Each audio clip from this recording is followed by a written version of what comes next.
The hermit listened to the king but said nothing. He just spat on his hand and resumed digging. तो जैसे ही king ने अपने questions बोले, hermit ने ध्यान से सुना. He just listened to all the questions, but he did not speak a single word. कुछ रिस्पॉन्स नहीं था हर्मिट की तरफ से, एंड वो अपना डिगिंग वर्क करने में लगे रहे. The king watched in silence for a while. Then, feeling sorry for the hermit, he said, "You're tired. Let me take the spade and work a while for you." तो king just wait करते रहे answer का, and king watch भी करते रहे. He saw that the hermit was digging the ground and he was digging it with great difficulty. उनको काफ़ी परेशानी हो रही थी डिग करने में. तो किंग का यहाँ एक नेचर दिखाया गया है, that the king was very humble, compassionate, बहुत लविंग पर्सन थे, क्योंकि किंग होते हुए भी उन्होंने आगे हर्मिट को हेल्प किया. तो उन्होंने हर्मिट को क्या कहा, I think so you are very tired, इसीलिए स्पेड मुझे दे दीजिए, कुछ समय के लिए डिगिंग वर्क मैं कर देता हूँ. The hermit silently handed over the spade and sat down on the ground. When he had dug 2 beds, the king stopped and repeated his questions. तो hermit भी शायद थक ही गया था, इसीलिए hermit ने slowly, silently उन्होंने वो spade king के हाथ में दे दिया, and the king started digging. And the king was digging, और digging करते हुए उनकी नज़र hermit पे भी थी, and he was like expecting कि शायद hermit अब आंसर बोलेंगे, तब आंसर बोलेंगे, लेकिन ऐसे करते करते कुछ वक्त गुजर गया, एंड किंग ने ऑलमोस्ट 2 बेड्स, 2 रोज ऑफ जो पेड़ पौधे लगाने के लिए जो हम रोज बनाते हैं, बेड्स बनाते हैं, वैसे 2 बेड्स उन्होंने डिग कर लिया. बट अभी तक हर्मिट की तरफ से कोई भी आंसर नहीं आया था. So after digging 2 beds, the king stopped and once again he repeated his questions. उन्होंने फिर से कहा हर्मिट को कि मैं आपसे अपने इन 3 क्वेश्चंस के आंसर लेने के लिए आया हूँ. The hermit again gave no answer but rose, stretched out his hand for the spade and said, "Now rest a while and let me work a bit." But the king did not give him the spade and continued to dig. तो hermit ने वापस से वो question सुने, लेकिन उन्होंने कुछ भी आंसर नहीं किया, एंड हाथ आगे करके कहा किंग को कि आई थिंक सो तुमको अब थोड़ा आराम कर लेना चाहिए, ये स्पेड मुझे दे दो, मैं डिग कर लेता हूँ. बट वंस अगेन किंग के नेचर को शो किया गया है that he was very compassionate, very loving, understanding, helpful person. King ने वो स्पेड हर्मिट को तो भी नहीं दिया, and he continued to dig. 1 hour passed and another. The sun began to sink behind the trees, and the king at last stuck the spade into the ground and said, "I came to you, wise one, for an answer to my questions. If you can give me none, please say so and I'll go home." तो ऐसे डिग करते करते करते करते 1 घंटा चला गया, even दूसरा आवर भी निकल गया. So 2 hours passed, evening time हो चुका था, sun had started setting behind the trees. अंत में किंग से नहीं रहा गया, एंड उन्होंने वो स्पेड को साइड में ऐसे स्टकअप किया, and once again he went to the hermit. और हर्मिट को जाके क्या कहा उन्होंने, आई केम टू यू, मैं आपके पास इसलिए आया था wise person, because I wanted the answers to my questions. And if you can't give me the answers, please tell me, at least I can go home. तो उसने वही कहा कि अगर आप नहीं दे सकते हो आंसर तो मुझे बता दो, मैं घर चला जाता हूँ. लेकिन यहीं पर एक ट्विस्ट होता है स्टोरी में. देखते हैं हर्मिट क्या बोलते हैं. Here comes someone running, said the hermit. Let us see who it is. तो हर्मिट ने अचानक ही कहा कि अरे कोई हमारे तरफ दौड़ते हुए आ रहा है, देखते हैं कौन है वो. The king turned round and saw a bearded man come running out of the forest.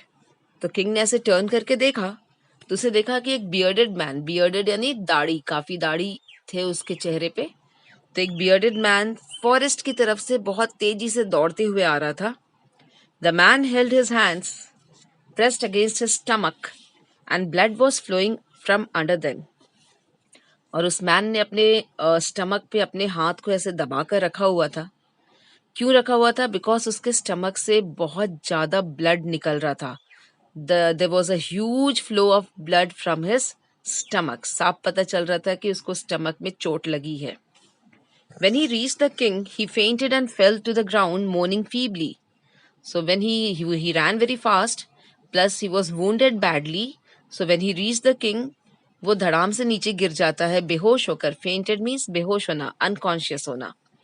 And he was moaning feebly. Moaning means painful sound. Feebly means weakly. So a very painful sound, weakly it was coming from his mouth. The king and the hermit unfastened the man's clothing. There was a large wound in his stomach. तो king और hermit ने तुरंत उसके जो ऊपर का जो clothing था उसको अनफैसन यानी ओपन किया, ऊपर का कपड़ा हटाया, कुर्ता हो शर्ट हो जो भी उसने हटाया. एंड जब वो लोगों ने हटाया तो देखा कि स्टमक में एक बड़ा सा वूंड था, बड़ा सा घाव था. The king washed it as well as he could and managed it and bandaged it with his handkerchief and a towel the hermit had given. उसके बाद फिर किंग ने पहले उस वूंड को अच्छे से क्लीन किया, जितना हो सकता था उसने उस वूंड को क्लीन किया और फिर उसको बैंडेज किया. बैंडेजिंग के लिए ज़्यादा कुछ था नहीं. किंग के पास एक हैंकरचीफ था और एक टॉवेल था जो हर्मिट ने दिया. So with the help of the towel and the handkerchief the king bandage the wound. But the blood would not stop flowing, and the king again and again removed the bandage soaked with warm blood and washed and rebandaged the wound. लेकिन bandage करने के बाद भी खून जो था वो रुक ही नहीं रहा था. It was the blood was completely flowing out. King को वापस से कई बार रीबैंडेजिंग करना पड़ा. जब भी वो बैंडेज करते थे उस पूरे टॉवेल में, उस पूरे हैंकरचीफ में फिर से पूरा ब्लड भर जाता था. So he used to remove it. फिर से टॉवेल हैंकरचीफ को क्लीन करते थे, वापस से रीबैंडेज करते थे. So in this way he rebandaged the wound again and again. When at last the blood stopped flowing, the man revived and asked for something to drink. The king brought some fresh water and gave it to him. लेकिन फिर कुछ समय के बाद the flow of the blood stopped. जब flow of the blood रुका तो वो man को भी थोड़ा revive यानी उसको थोड़ा होश आया. He became conscious. And he felt very thirsty, so he asked the king to bring something to drink. So king went and brought fresh water for him and gave it to him.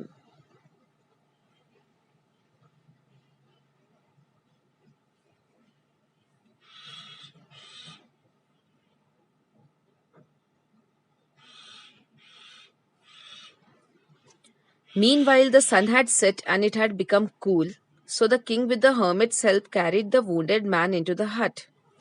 So meanwhile, इतने समय में sunset पूरा हो चुका था and बाहर का मौसम काफ़ी ठंडा हो चुका था. तो किंग और हर्मिट दोनों ने मिलकर उस वुंडेड मैन को हट के अंदर लेकर गए. The man lay their quietly with his eyes closed. By now the king was so tired after his walk and the work he had done that he lay down himself and also fell asleep. तो man को जब वो लोग अंदर लेकर गए तो वो चुपचाप बेड पे जाकर सो गया. He was very quiet. His eyes were closed. He was relaxing and trying to sleep. On the other side, the king was also very tired. उनका वो पूरा दिन बहुत हेक्टिक था. Like he had to take a journey from his kingdom to the forest. When he came to meet the hermit was digging. तो उन्होंने वो spade लेके आधे दिन तो डिग भी किया था. एंड जब उनका घर जाने का समय हुआ था तो this wounded man had come. तो उसका रीबैंडेजिंग किया था. So the whole day the king had been very busy. So when after completing everything, when he sat, he felt very tired and he just lay down and he went to sleep. उनको भी तुरंत ही नींद आ गई.